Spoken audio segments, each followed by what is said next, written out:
mu ne xurum ci ginnaaw toog. waaw te wóor na ko ci la bokk.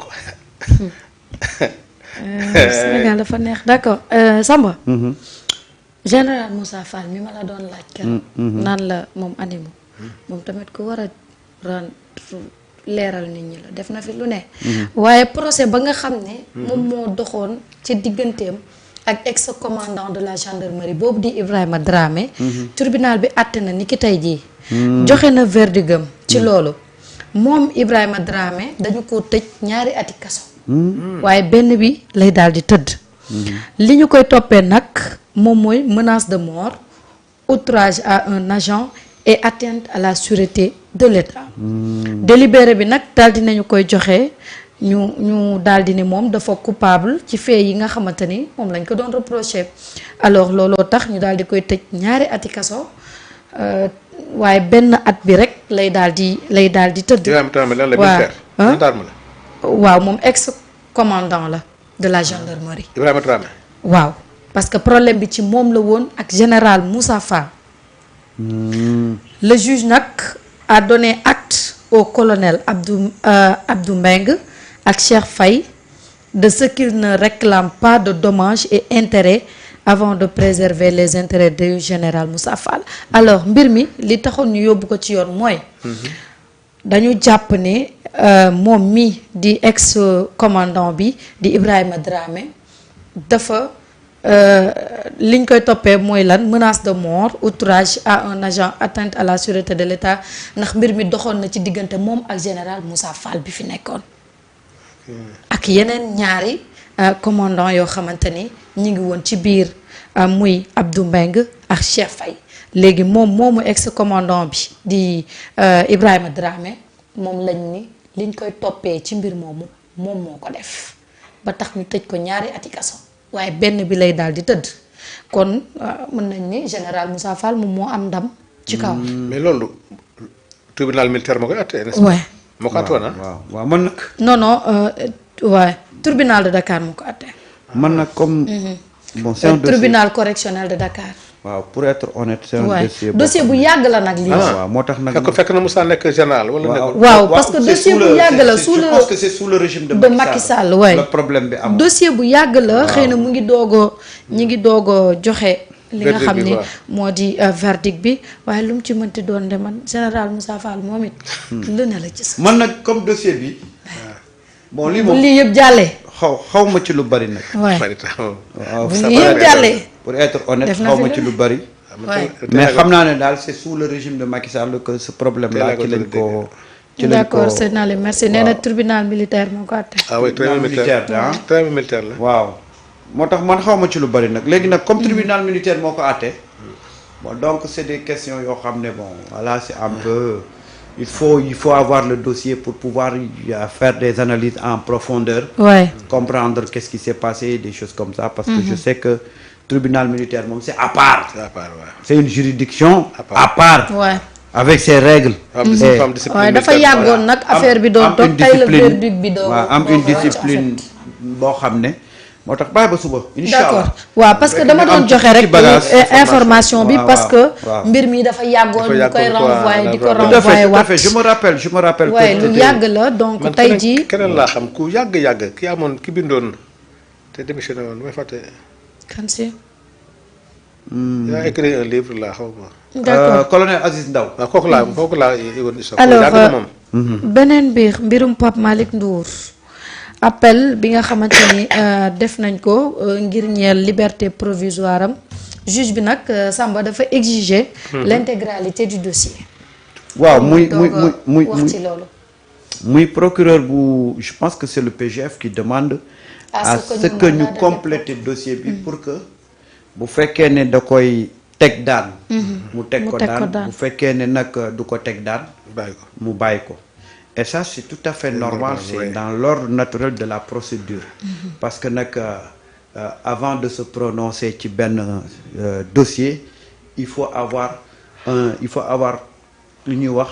toute la documentation. toute la documentation. la charge quoi. en charge pour nga mën ci prononcer wu. Et je pense que c'est en ce sens-là que le juge a demandé à ce que ñu rajouter ko yeneen dossier Complément par rapport à complément dossier par rapport ak li mu yor mu mën ci prononcer wu mais de toute façon charge yi nga xam ne moom la ñu teg Pape Malick Ndour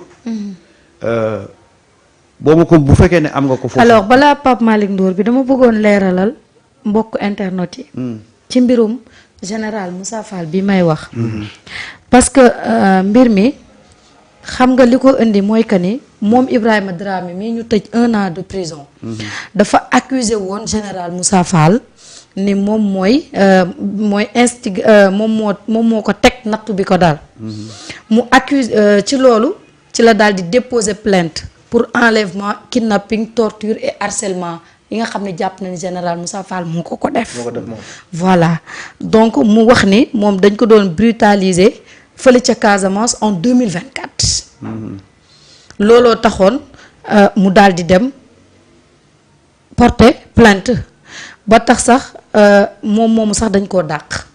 Dramé nee na dañ ko radier de la gendarmerie. kon xam nga moo tax mu nekk ex-commandant de la gendarmerie.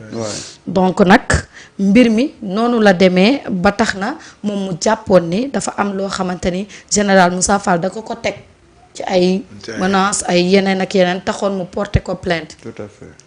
donc nag suba incha allah dinañ ci gën a ñëw. waaw ngir nag gën leen leeralal loolu parce que actuellement moom dossier boobu dafa demoon ba nit ñi fàtte ko. effectivement parce que dossier bu xaw a yàgg la aussi. boo xamante ni daanaka ñu bëri xamuñu woon.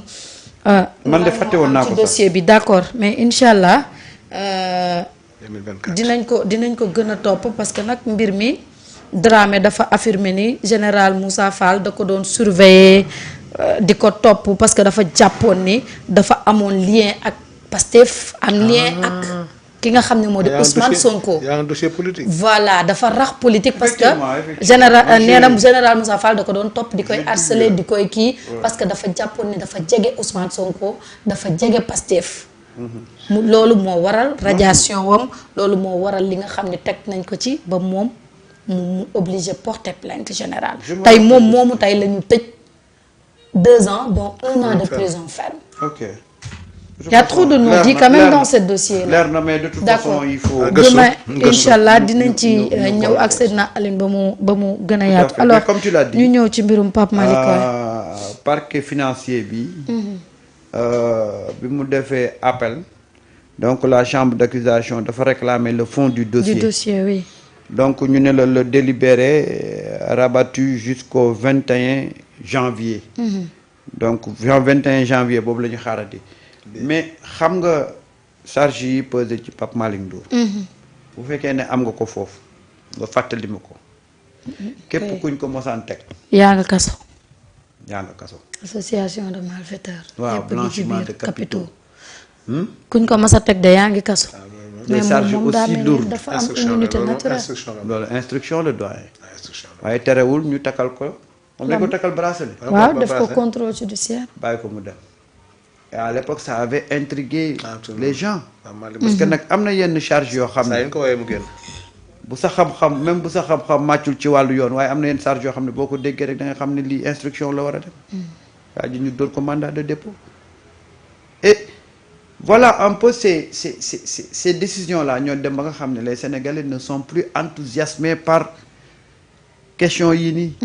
Sénégalais toppatoo wu ñu Pape Malick Ndour ci lan la nekk. kan moo koy woow ak ban situation la nekk.